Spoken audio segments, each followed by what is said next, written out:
This is Kick-Ass News. I'm Ben Mathis.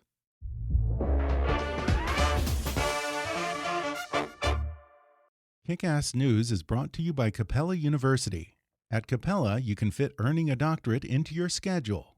Get ready to set a new standard of success. Learn what it's like to earn a doctorate at capella.edu/doctoral journey. April 12, 1945. After years of bloody conflict in Europe and the Pacific, America is stunned by news of President Franklin D. Roosevelt's death. In an instant, Vice President Harry Truman, who has been kept out of war planning and knows nothing of the top-secret Manhattan Project to develop the world's first atomic bomb, must assume command of a nation at war on multiple continents and confront one of the most consequential decisions in history. In a new book titled Countdown 1945, The Extraordinary Story of the Atomic Bomb and the 116 Days That Changed the World, Chris Wallace, the veteran journalist and anchor of Fox News Sunday, takes readers inside the minds of the iconic and elusive figures who joined the quest for the bomb and the untested new president confronting a decision that he knows will change the world forever. And today, Chris Wallace joins me on the podcast to reveal how Harry Truman agonized over the decision to use the atomic bomb, the surprising dissenter among his military generals who warned against it, and how Truman broke the news of the bomb to then ally and America's soon-to-be enemy, Joseph Stalin. He shares how the U.S. government managed to keep the enormous Manhattan Project a secret for so long, the many unknown variables that weighed on everyone involved in the mission, including the crew of the Enola Gay, and his own touching experience of visiting the Enola Gay with an 80-year-old Japanese woman who survived the Hiroshima blast. Plus, Chris talks about following in the very big footsteps of his father, legendary 60 Minutes anchor Mike Wallace, what he's learned from sitting down one-on-one with 7 different U.S. presidents, and what it was like to be a 16-year-old intern dating the daughter of the most trusted voice in news, Walter Cronkite. Coming up with Fox News Sunday's Chris Wallace in just a moment.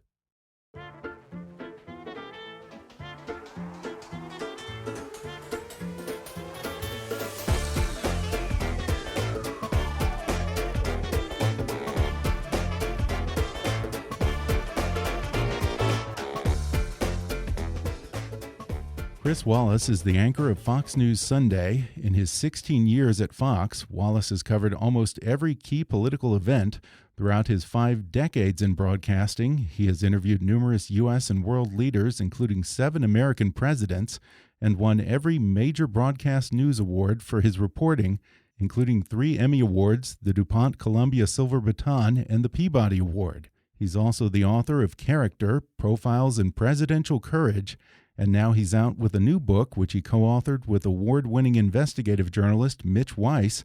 It's called Countdown 1945, The Extraordinary Story of the Atomic Bomb and the 116 Days That Changed the World. Chris Wallace, thanks for joining me. Good to be with you, Ben. Well, before we get to the book, I would love to ask you a couple of questions about your illustrious career in journalism. First off, when you were a young cub reporter, I've been told that you dated Walter Cronkite's daughter.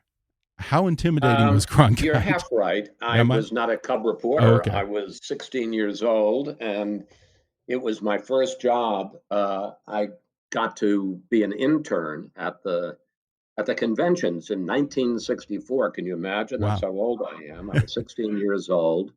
And it was the Republican convention, Barry Goldwater, just outside San Francisco. And my job was to be a gopher for Walter Cronkite, go for coffee, go for pencils, things like that. Yeah. But in addition, I met Walter's daughter, Nancy. I was 16, she was 15.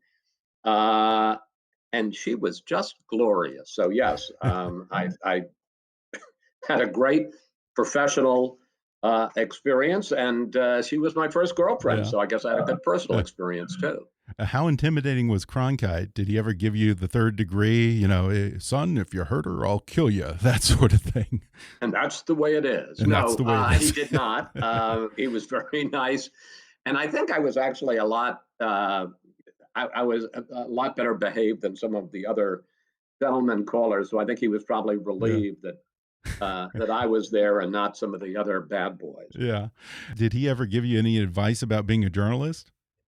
But listen, I had a father in the business. I Right. had a stepfather in the business. The last I needed was Walter Cronkite. I would say this about advice anyway, and I say this as a parent of six children. I generally think in life it isn't what you say, it's what you do. That's what people model. Hmm. Children model themselves over, or mentees model themselves after their mentors. And what I would say for Walter and for my dad is that just watching them in action was the best advice. I remember I was down in Florida.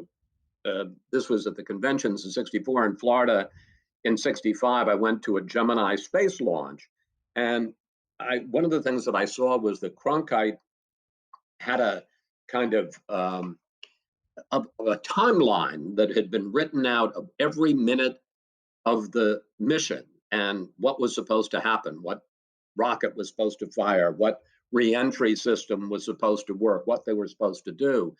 And what struck me watching him in action, and what struck me, frankly, for years watching my father, was just the amount of preparation that went into going on the air. That Hmm. they were, if he was covering the space, they were as prepared as the astronauts. If my father was interviewing a world leader, he was as prepared as the world leader. And if there's anything I've sort of modeled in my career, it is that sense of extreme, deep preparation, research, um, and kind of an exacting professional standard that you don't ever, kind of take it easy. You always put all of your effort, all of your energy into preparing and doing the best job you possibly can in each individual assignment. I don't know if people listening know this, but your father was 60 Minutes Mike Wallace. I understand that it wasn't so much he who was a big influence on you going into journalism as your stepfather, right? Well, yeah, this is an interesting story. I think most people do know that my dad was Mike Wallace. My stepfather was a fellow named Bill Leonard, who was a reporter as well, and ended up, oddly enough, being my father's boss. He was at 60 Minutes actually before my father was. I mean, at CBS before my father was, and he became the vice president and then the president of CBS News. So my stepfather was my father's boss, and he was really the great influence in my life. I mentioned in the intro that you have now interviewed 7 U.S. presidents. I'm curious if those experiences gave you any useful insight when you sat down to write about Harry Truman and Countdown 1945, or perhaps even vice versa. Maybe your research into Truman made you see presidents in a different light. No, well, yes and no. I My most intense experience covering a president was I spent 6 years as the chief White House correspondent for NBC in the '80s, covering Ronald Reagan every Right. day. So, you really do become a student of the presidency. And one of the conclusions I've come to is that decision making and the way any presidency operates is so much a function of that particular president, of his personality, of his intellect, of his decision making. So I've become a student of that. Right. And I want to get into that aspect of it with Truman because here's a guy who was really on the outside of the Roosevelt presidency, and suddenly he has to play catch up, and not just with the bomb, but with everything.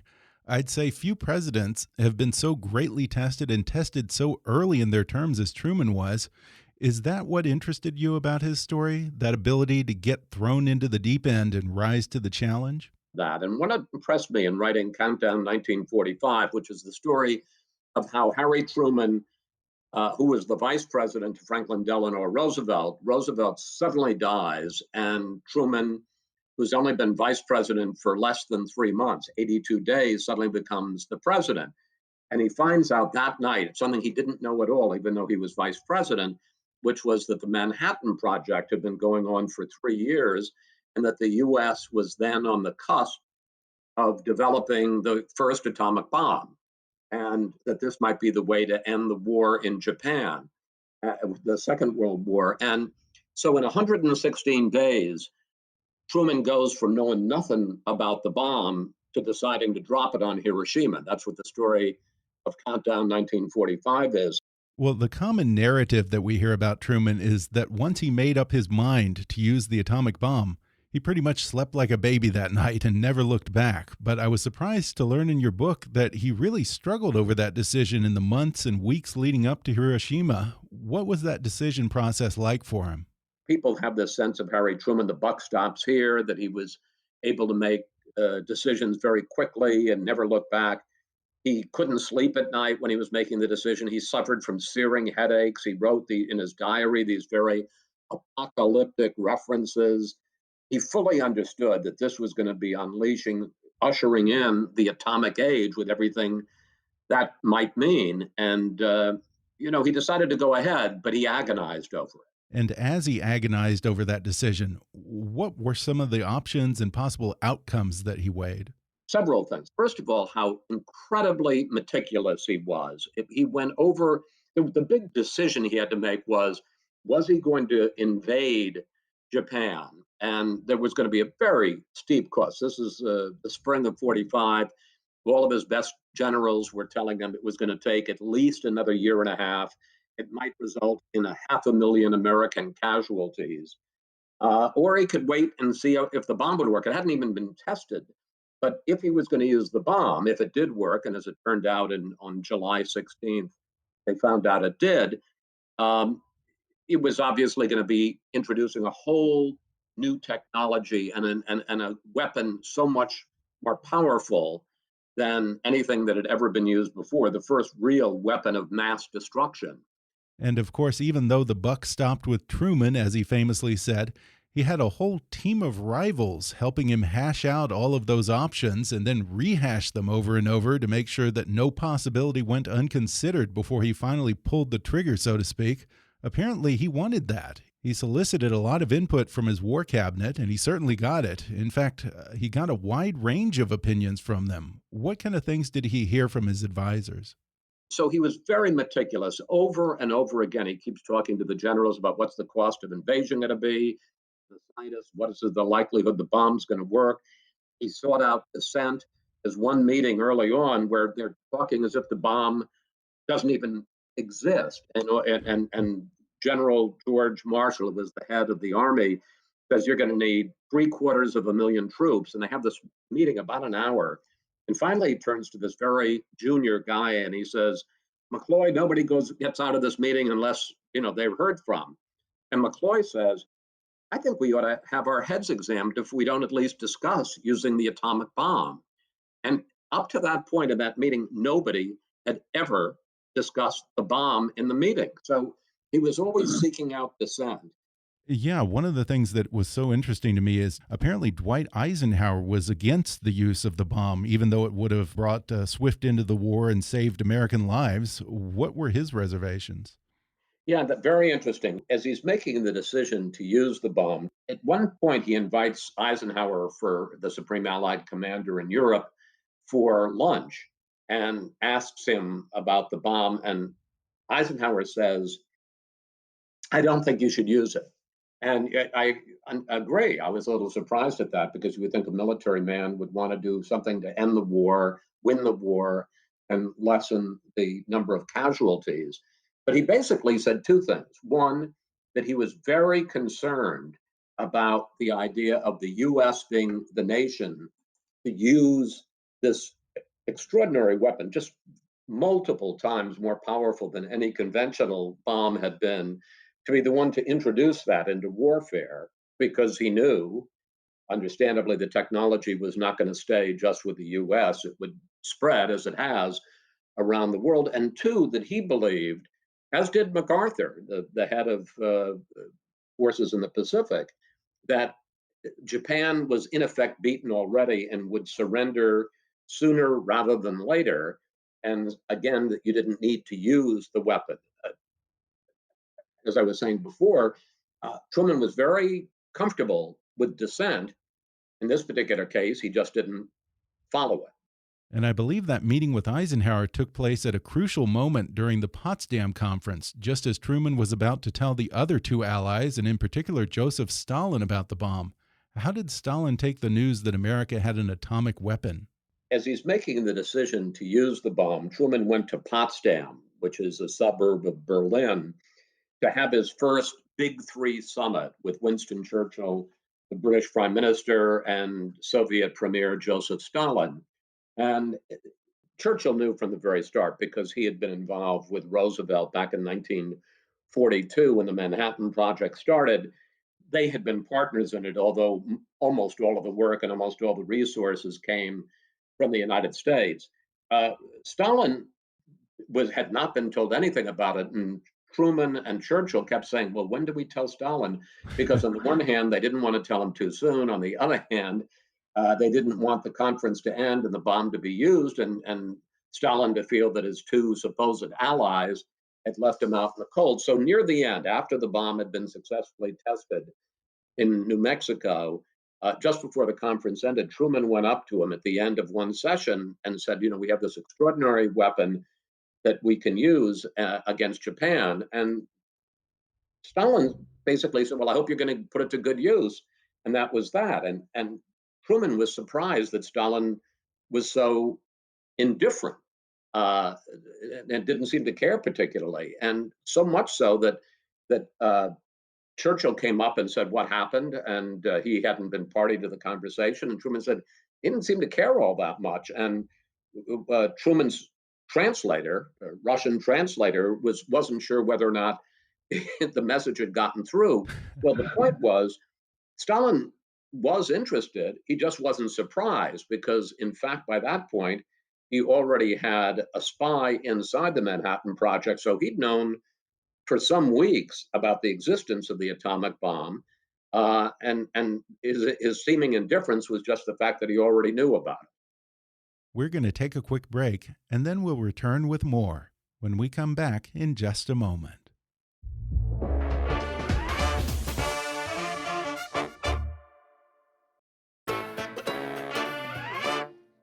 And that brings up one thing that just astounded me. A Stalin spy was really the exception to the rule. In general, the U.S. was able to keep the Manhattan Project under tight wraps for years leading up to Hiroshima, despite the fact that there were so many moving parts and people involved. I think well over 100,000 people, in fact. 125,000. 125,000. And yet somehow there were no leaks, intentional or accidental. And Chris, you know as well as anyone, that just doesn't happen, especially in Washington. How was the government able to keep this enormous undertaking a secret? Well, I agree with you. I had the same reaction that this would not be possible today. You had 125,000 people who worked over the course of 3 years from 1942 on in spots across the America, Oak Ridge, Tennessee, a nuclear reactor, another reactor in Washington State. You had the big laboratory in Los Alamos. You had the flight crew in Wendover, Utah, and it it was didn't leak at all. I mean, part of it obviously was the technology. Think of all the things we have now that we didn't have then, like social media, like 24-hour cable news, television. And look, it was a war effort, and people, I think, probably had a different sense of patriotism and their particular role into it. In addition to which, even though there were 125,000 people working, an awful lot of them didn't have any idea what they were working on. And I'll give you an example. We were able to find a woman who's still alive, 75. This is the 75th anniversary of the dropping of the bomb, named Ruth Sisson. And she was called a Calitron girl. She was one of the women who operated these Calitron machines, which in Oak Ridge, which were machines that you had to basically keep a meter in a certain range on a dial by moving knobs one way or the other. She had absolutely no idea what she was doing 8 hours a day, 5 days a week. It turned out she was enriching uranium. So I think that was one of the ways they kept secrets, was people were involved in the mission, but they didn't know what the mission was. And in fact, there was an old our military joke at that time. My job is so secret, even I don't know what I'm doing. Well, it wasn't a joke; it was true. Yeah, yeah, I love her story. She kind of reminds me of an atomic Rosie the Riveter. Exactly. Yeah, I guess that one hand didn't know what the other one was doing, and that's how they managed to do it. But I also wonder about the cost of it because this project cost $2 billion. How were they able to get so much funding without Congress or the press asking questions? Well, that's a good question. And the answer was that there was a war project, and sometimes the Congress would pass military budgets and not be told everything that was involved. And in fact, that was one of the questions that Truman, who had been a senator for years during the entire war until he became vice president 3 months before uh, Roosevelt died. He was inaugurated in January of 1945. One of the things he wondered was how the hell did, and I probably used saltier language than that, how the hell did $2 billion get appropriated and spent? None of us had any idea what was going on. He was the head of something called the Truman Committee, that was a committee of Congress that was supposed to kind of ride herd on defense spending and make sure that it was being done properly. And at one point, he started poking around on what was going on at an installation in Washington State. And Henry Stimson, the Secretary of War, called him up and he said, Senator Truman, I just want you to know that I'm well aware of that project. The money is being well spent. And basically, I need you to back off. And Truman said, look, if you tell me that it's good and it's appropriate, I'm going to back off. Again, very different from today. You can't imagine a senator saying that to a secretary of defense. And Truman did back off. And later on, when Stimson finally briefed him as president on what the whole project was about, Truman understood and they talked about the fact, oh, that was the thing that you were trying to keep me away from. And one of the things that comes up a lot in this book is just how many uncertainties there were. No one really knew if the bomb would work when they dropped it. Another big uncertainty is, would the Japanese really surrender after Hiroshima or even after Nagasaki? After all, this was a nation that encouraged their fighter pilots to commit suicide for their emperor. Exactly. And particularly, I think of the Enola Gay and their support team that flew with them. How did they know that they wouldn't be blown out of the sky by the blast or that an electromagnetic pulse wouldn't disable their electronics? I mean, they took a big risk too. Everything you say, the head of the Enola Gay, which was the B-29 that dropped the bomb on Hiroshima, the commander was Colonel Paul Tibbets. He was the head of this whole flight group called the 509 Composite Group. And they had so many questions. First of all, there was a real question whether the bomb would actually work. Truman's chief of staff, Admiral Leahy, throughout the whole process kept saying, this is the biggest damn fool project I've ever heard of. This thing will never work. Even after the test, the successful test of it in the desert, he thought, well, yeah, but you put it in a plane and you drop it from 30,000 feet, it's not going to work. Then when the plane takes off on August 6th, it was carrying a much heavier payload than the B-29 ever had. So there was a real concern it would get to the end of the runway and the plane would crash because of this extra weight. Then, because they didn't want, if it crashed, for there to be a nuclear explosion, they purposely did not arm the weapon until they were in the air after they had taken off successfully, and they're about 5,000 feet up in the air.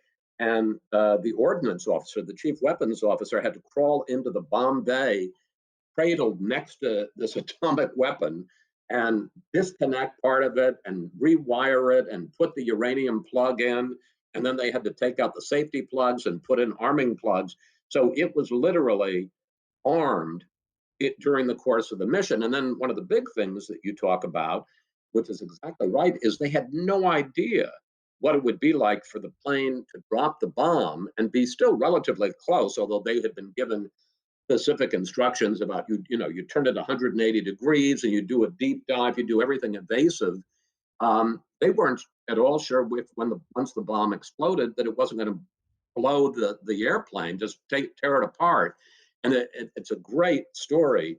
The plane does a 180-degree turn. The only person who can see the actual explosion is the tail gunner, who's the only defensive gunner on the plane. And he sees this huge explosion, and then he sees these rings coming closer to him, and he's never seen anything like it in his life. And then, in fact, it was the shock waves, and the shock waves hit this B-29 as it's turning, as it's diving, and it was described by one of the people on the crew as if there were a giant who was beating the plane with a pole. There was a real concern this thing was going to come apart at the seams. Wow. And in addition to telling the American side of the story, you spoke with a survivor of the blast, Hideko Tamura Snyder. How does she describe that day in 1945? Hideko Tamura. She Okay. was a 10-year-old girl living in Hiroshima, quite a wealthy family. And she was at home. It was around 9 o'clock in the morning, and suddenly this flash, like midday sun, filled her room, and then her house started collapsing. The house she lived in started collapsing on top of her, and interestingly enough, nobody knew or even suspected about the atom bomb. But you remember, this is at the end of World War II. The Americans had been firebombing cities. Tokyo, 100,000 people killed, other major cities over and over again. So families were very concerned that this would happen in their cities and to their families. So her mother had told her over and over again what to do if there was a bombing, a conventional bombing. One, she said, you've got to like hide under some heavy piece of furniture or stand in a doorway, so that the rubble doesn't crush you, which she did. And then she said, once you get out, there's going to be an explosion and there will be fire, which there was. So she said, you have to get out as quickly as possible, which she did. And her family was kind of shocked and stunned and paralyzed by the shock and did nothing. So this little 10-year-old girl gets up by herself, leaves the house, and her mother had said, go to the river because that's the way you'll be able to escape the fire. And she headed to the Ota River and she survived. Her mother, this particular day, had gone off to do some civil defense work. And in fact, her mother was in a a building when the bomb went off, and she was buried alive and died in the explosion. But this little 10-year-old girl went off by herself and saved herself, and now she's in her 80s, lives in the United States, and we had the great good fortune to one, hear her story about the past, and two, for a Fox News documentary that's going to be on Sunday, June 9th, and then it's going to be on June 7th, rather, and then it's going to be on Fox Nation. She came to Washington and she said, there's only one thing I want to do. I want to see the Enola Gay. I want to see the plane that dropped the bomb on my city. And we took her to the annex of the Air and Space Museum to see and to basically make peace with the Enola Gay, the B-29 Super Fortress bomber. Yeah, her story was really incredible. But even more incredible than that is just the fact that there haven't been any other victims like her ever since the end of World War II, especially when one considers that over the past 75 years, we've seen a proliferation of nuclear arms. I think 50,000 nukes currently in the hands of 9 different countries, plus 5 additional NATO member states sharing nuclear weapons. Yet there has not been a single hostile use of one of those weapons since Hiroshima and Nagasaki. Now, I highly doubt that any one of the generals or the scientists who worked on the Manhattan Project, or even Truman himself, ever imagined that 1945 was going to be the final and only time that weapon would be used. It's almost miraculous. How has the world managed against all odds to put that genie back in the bottle so far? Well, yeah, I think I've thought about it a lot, and I think, remember, with the U.S. had a monopoly, we had the only atom bombs, and the war ended. Then Russia, in 1949, it took them 4 years, even with their all this information they'd had from their espionage. They detonated their first weapon, and look, it's not like the genie was entirely in the bottle because we had the Cold War that kind of defined uh, international relations for half a century with the U.S. and the Soviet Union and building up. the missile race, the arms race, the Cuban Missile Crisis.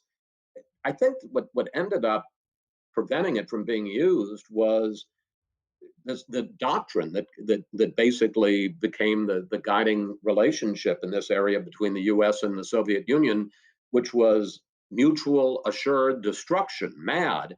And that was the belief that if one nation were to launch a nuclear attack against another, that they couldn't so wipe out their enemy that the enemy wouldn't be able to fire back and destroy them. So it was what was called the MAD doctrine, that if there would be retaliation and you couldn't win a nuclear war. And I remember covering Reagan in the 80s, and he finally said a nuclear war can never be won and must never be fought. And that it assumes a certain level of rationality. I'm not sure that it's generally works in international relations, but that really is what happened. Is that both sides, and now we think of all the sides. I mean, there are about a dozen nations around the world, including North Korea and Israel and India and Iran and not Iran, and Pakistan and China. Who knows where Iran is? That have nuclear weapons, but I think everybody has felt that you couldn't use a nuclear weapon against your enemy and get away with it, in the sense that you wouldn't suffer equal annihilation. Well, I'd like to close by taking us to the present day and see if there's anything that we can apply to the current moment. We're speaking today when America is coping with multiple major crises, including the deadly pandemic, justifiable outrage at the murder of George Floyd, the resulting tensions between black citizens and the police, and sometimes violent unrest across a number of our cities. Many have rightly criticized President Trump's handling of those issues. What do you think Donald Trump, or any other president for that matter, could learn from Harry Truman about making tough decisions in times of crisis? It's a good question. I certainly would say follow his decision-making process. Be meticulous. Don't go with gut reactions. Talk to your best people. Seek out advice, and in his case, from scientists and the president of Harvard, James Conant, was part of the team. I mean, it was basically the best minds in America at the time. Seek out dissent. In his case, talking to Dwight Eisenhower and hear all the arguments for and against it. And then, if it's a big decision, take it as seriously as Truman did. Maybe you don't sleep at night. Maybe you get searing headaches. That's not a weakness. That's a strength. And then you still don't know that you're going to make the right decision. It did all work out for Truman in the end. There's always no guarantee, and he certainly had no guarantee. I mean, there literally were questions at the time that this bomb was first detonated, the first test on July 16th, 1945, whether it might ignite the atmosphere and whether it would take out just New Mexico or might take out the western United States. So to a certain degree, you just make the best decision you can after giving it all of the thought, all of the concentration, all of the best advice you can get. And then I guess you got to be lucky, because you don't know when you're making a huge leap into the future, as they were in Countdown 1945, that it's all going to work out.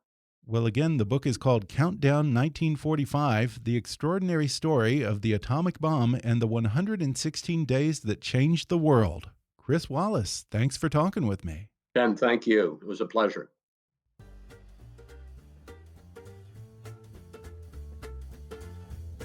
Thanks again to Chris Wallace for coming on the show. Order Chris's book, Countdown 1945, The Extraordinary Story of the Atomic Bomb and the 116 Days That Changed the World, on Amazon, Audible, or wherever books are sold. See Chris Wallace every weekend as host of Fox News Sunday, and follow him on Twitter at Fox News Sunday. Today's episode is brought to you by Kronos. Kronos provides HR solutions for the modern workforce and the people who support, motivate, and engage them. They put HR, payroll, talent, and timekeeping on a single cloud-based platform.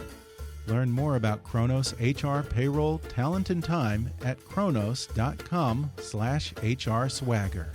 That's kronos.com/HRswagger. If you enjoyed today's podcast, be sure to subscribe to us on Apple Podcasts and rate and review us while you're there. 5-star ratings and detailed reviews are one of the best ways for new listeners to discover the show. You can also follow us on Facebook or on Twitter at @KickassNewsPod and recommend us to your friends on your social media.